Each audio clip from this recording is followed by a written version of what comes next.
Meski tidak tercatat skandal perselingkuhan di lingkungan Pemkot Prabu Muli santer terdengar, bahkan masuk ke tingkat mengkhawatirkan. Oleh karenanya, Dinas PPKB PPPA bersama Inspektorat Prabu Muli mengumpulkan seluruh camat, lurah, dan kades berikut pasangannya untuk diberikan edukasi.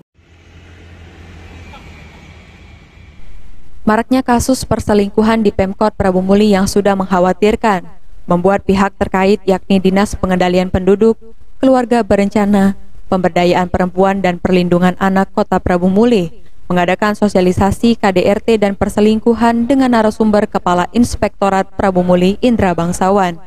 Diikuti 90 peserta dari camat, lurah, dan kades dan pasangan masing-masing. Kepala Inspektorat Prabu Muli Indra Bangsawan mengatakan, laporan atau pengaduan terkait perselingkuhan belum pernah ada, baik dari ASN maupun pasangannya. Akan tetapi isu perselingkuhan sudah santer terdengar di kalangan pejabat. Sehingga pihaknya menekankan di dalam salah satu peraturan pemerintah nomor 49 tahun 2021 tentang disiplin pegawai negeri sipil yang mengatur poin-poin apabila terjadi perselingkuhan atau KDRT. Menurutnya penyebab utama KDRT adalah kemiskinan, himpitan ekonomi, dan budaya patriarki.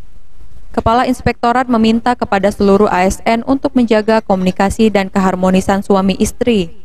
Adanya laporan dari, kalaupun dia suami yang berselingkuh, belum ada laporan dari istrinya. Kalaupun istrinya yang selingkuh, belum ada laporan dari suaminya. Jadi kami dari Inspektorat belum bisa menurunkan tim untuk menindaklanjuti laporan tersebut. Padahal kan kita suami istri itu ada ikatan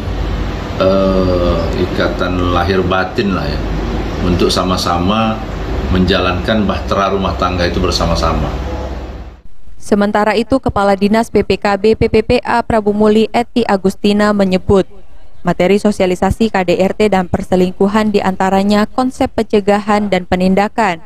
Pihaknya berharap materi yang diberikan bukan hanya untuk diri pribadi, namun bisa disampaikan ke masyarakat. Materi intinya itu adalah dari konsep pencegahan, itu disampaikan oleh Ibu Ketua Umum P2 TV2 Kota Prabu Muli.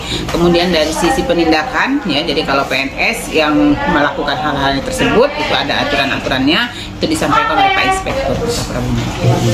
Kalau setelah mendapat materi ini, Bu, respon dari peserta seperti apa? Sangat antusias sekali. Jadi mereka dengan adanya materi ini, mereka mendapatkan ilmu yang bermanfaat, ya, minimal untuk keluarga mereka sendiri, sehingga nanti harapan kami mereka bisa mengedukasi masyarakat di wilayah kerja masing-masing. Beni Firdaus, PAL TV.